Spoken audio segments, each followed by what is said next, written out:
Willie D Live. What's up, family? Well, what do we have here? You know, it's often said, if you let somebody talk long enough, they'll tell on themselves. It's also often said, if you let somebody talk long enough, they'll tell you everything you need to know. Insert the Republicans. Yeah, the Republicans have been emphatically against reparations for a long time. The Democrats, too, they try to act like they're not against it. Yeah, fam, I know you. Yeah, so anyway, fam, they always got a problem. Let me just say Congress. Congress can't figure out how to pay reparations to Black people. They figured out how to pay reparations to everybody. I mean, everybody that's ever been wronged by this government. They've even figured out a way how to pay reparations to people who have wronged this country, who has wronged the government. Yeah, who has tried to overthrow the government. Yeah. You know that $1.8 billion Trump slush fund that he's trying to use to pay January 6 rioters because they felt some type of way and they felt discriminated against? Yeah, that fund is the catalyst for reparations to Blacks. So now people are saying, yo, if y'all got the money, y'all calling that reparations. So that means y'all do have a fundamental understanding of what reparations is. Y'all just don't want to pay Black folks. See, this country has an anybody but Black people mentality across the board. Let's get into this article on MS Now. Republican gives away the game on settlement fund with reparations remark. Reparations is the term that Representative Dan Meuser, Republican Pennsylvania, used on Friday to describe the taxpayer-backed settlement fund of more than $1.7 billion that Donald Trump, your president, wants to use to pay people he and his allies perversely claim have been wronged by the federal government. The administration has refused to preclude January 6 rioters and other extremists who stormed the Capitol in 2021 from potentially qualifying for money from the fund. That means, thanks to Trump, people who waged a deadly and fundamentally racist effort to overturn Trump's 2020 election loss could end up raking in piles of tax dollars. Meanwhile, his war against Iran has devastated the U.S. economy and Americans' wallets with it. A bunch of right-wing activists already have their hands out. Even some members of the typically obsequious Republican Party seem unnerved by the prospect of the fund, but not Meuser, who told pro-Trump outlet Newsmax that the fund is about reparations for people supposedly wronged under former President Joe Biden's administration. The phrasing lends credence to the perception that Trump's taxpayer-backed fund of more than $1 billion for people purportedly wronged by the government is actually a Trojan horse to funnel reparations to white criminals.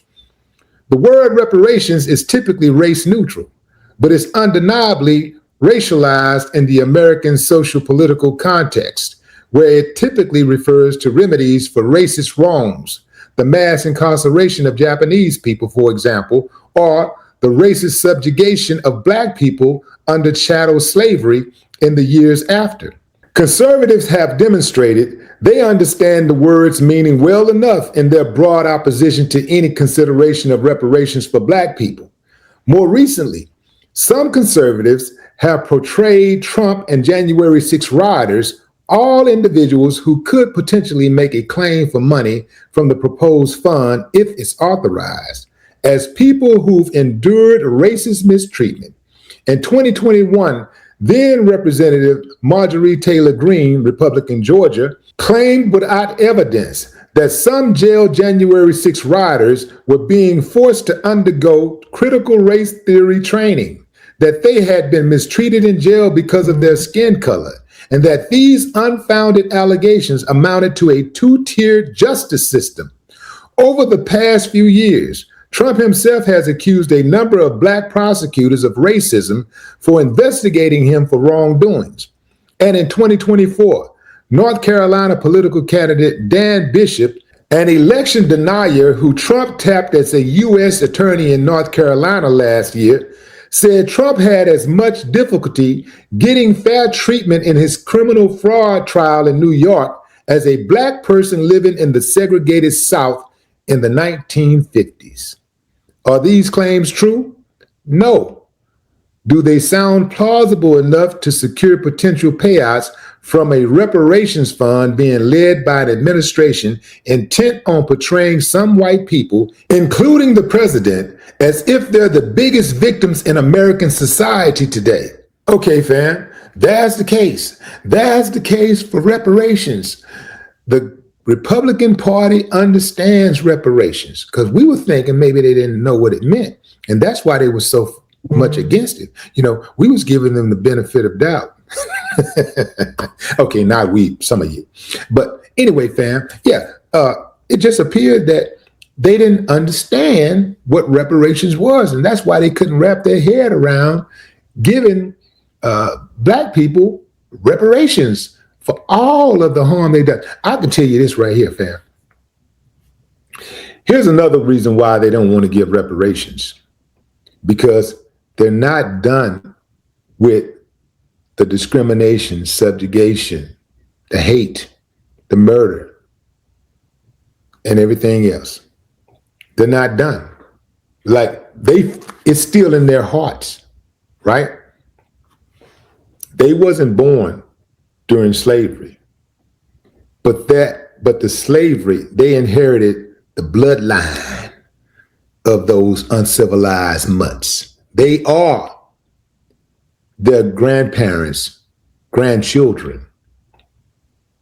It's no different. They were raised the same way. And that's why they can't bring themselves to pack fair with us. That's why they don't want to do it. Because they still feel the same way. They still feel that fear that their grandpapas and grandmammas felt about black people. That's why they don't want it. They're afraid to give reparations also because they're afraid that black people are going to take that money and do something with it. Let me tell you something, fam. There have been people say, well, they ain't going to do nothing with the money but blow it and buy a bunch of things. Even black people say the same thing, right? They ain't going to do nothing but blow the money. They're going to get the money right back. Let me tell you something. If they thought that was a sure thing, they would just give it over, hand it out, and then get it right back and say, all right, no more complaining. But they're not going to do that because they don't want to risk even 1% of black people taking in that money and doing something to better themselves, doing something to create generational wealth. They don't even want that 1% to do it. Understand what I'm saying? That's what that's about. Now let's get down to the nitty-gritty. Section 4 of the 14th Amendment addresses public debt and insurrection. All right, since we're a nation of laws, let's talk about the law. It states that the validity of the public debt of the United States, authorized by law, shall not be questioned. This includes debts incurred for pensions and bounties related to suppressing insurrection or rebellion. Importantly, it also specifies that neither the United States nor any state shall assume or pay any debt or obligation incurred in aid of insurrection or rebellion.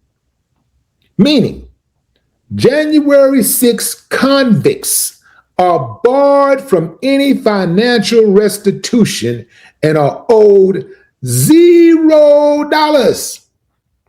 Zero. It's in the Constitution. We are a nation of laws, man. We're a nation of laws. Otherwise, I mean, if this is what it is, then we can take the argument and run it.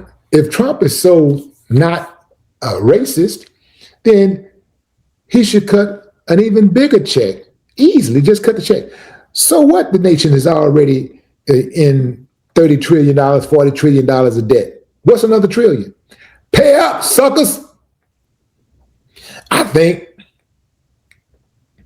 that 40 trillion, add another 40 trillion, who gives a damn? Add another 40 trillion. Give us $40 trillion, sucker. Yeah, pay up, cut the check.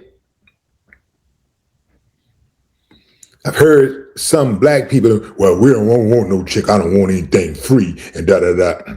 Yeah, keep that same energy when it happens. And I'm going to tell you something, fam. It's absolutely going to happen. Reparations is coming. I can promise you that. For all of y'all saying it ain't going to never happen, think about this. Think about the enslaved black people who were on those plantations, who had generations of families born into slavery, who said, this is life, they'll never end slavery. They'll never end slavery. And it happened. Now you tell me, what would have been more difficult to do for this country, end slavery or stroke a check?